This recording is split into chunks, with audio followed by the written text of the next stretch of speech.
Ate, samahan niyo naman ako dahil bubus over natin itong ganap ko kagabi. Gising nga ako ng bandang alas 11:30 dyan, ate. Ang unang pumasok nga sa isip ko, ate, kunin ng cellphone para maghanap ng pagkain. Malamang. Kaya naman, sumugod na ako agad-agad sa Max Garage. Saan pa ba? Kahit umuulan, di nagpapigil si bakla, oh. Hating gabi, magutom. Tama ba yun? Lifesaver talaga yung mga ganitong klaseng kainan, ate. Yung alanganing oras na pero bukas pa. Dito nga lang yan sa Max Garage, ate. Huwag ka nang lumayo pa. Tumitingin-tingin na nga ako dyan sa menu, ate. Na para bang hindi ko talaga alam kung ano ba yung kakainin ko. Dito nga lang pala matatagpuan yan sa Libis Espina, Barangay 18, Layang Street, Caloocan City. Hala si bakla, kompleto address.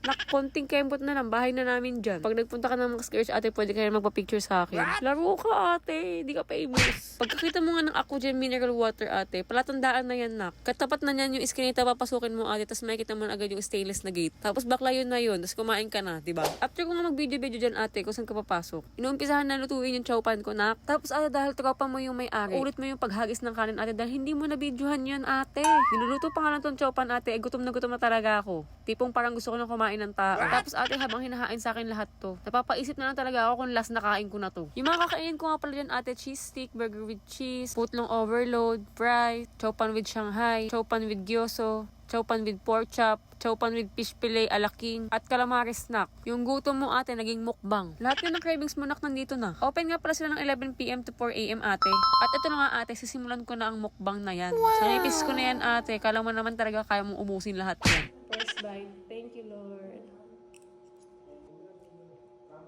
Mapapa-thank you Lord ka lang talaga sa sarap. Chowpan pa lang nakpanalo na. Nag-start nga sila, ate, simula noong 2022. Wala pa nga silang dine-in nun, ate. Noon pa lang buyer na talaga ako. Walang kaibig-kaibigan dito, ate. Try mo kasi, nak. Lahat ng breading sa fish fillet, sa pork chop. Sobrang linamnam talaga, nak. Tapos tignan mo nga naman, may calamaris pa. Para bang red horse na lang yung kulang dito. Ala, hindi ka iinom, be. Kaya naman, ate, kung tigalibis ka tapos hindi mo alam na meron pa ng food tripan dito. Now you know. Gumawa ka na, ate, dahil may palibreng sabaw pa dyan. Tapos meron pang chili garlic sauce. Kung tinatamad ka naman lumabas, ate, meron naman din silang deliver. Pero pre-delivery within Barangay 18 na. Ni-enjoy ko nga lang yung mga pagkain dyan, ate. Medyo na-overwhelm nga ako sa dami ng pagkain nakahain sa akin dyan. Alam mo yung tipong sobrang dami na nakahain sa'yo, hindi mo alam kung ano yung uunahin mo. Ganun, ate. First time ko nga lang makatikim ng gyoza dyan, ate. Ang sarap niya, nak. Para siyang Japanese siomai. At kung makikita mo nga, ate, tawa ko ng tawa sa video.